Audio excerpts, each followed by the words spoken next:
Welcome to news అడ్డా. ఈ vitamin తో D కొట్టకండి. ఎముకల బలానికి విటమిన్ డి ఎంతో అవసరం. వ్యాధి నిరోధకతకు ఇది చాలా ముఖ్యం.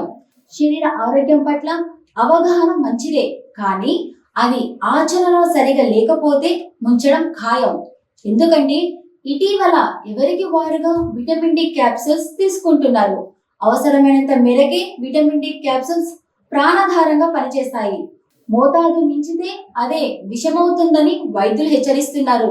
శరీరంలో విటమిన్ డి లోపం లేకపోయినా దానికి సంబంధించిన సప్లిమెంట్స్ కొంతకాలం తీసుకుంటే గుండె ఆరోగ్యం క్షీణిస్తుందని కార్డియాలజిస్టులు చెబుతున్నారు.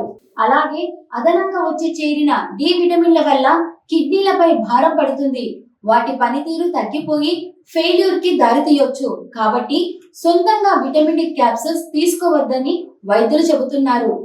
డాక్టర్లు చెబితేనే అది వారు సూచించిన మోతాదులోనే తీసుకోవాలని సూచిస్తున్నారు. గర్భిణీలు, స్త్రీలు రక్త పరీక్షలు చేయించుకోకుండానే విటమిన్ డి, కాల్షియం కాంబినేషన్ సప్లిమెంట్లు తీసుకుంటున్నారు. దీనివల్ల ఆరోగ్యం సిద్ధించకపోగా అనారోగ్యం పలకరిస్తుందని మర్చిపోకండి. వైద్యుణ్ణి సంప్రదించిన తర్వాతే మందైనా మాకైనా అని గుర్తించుకోండి.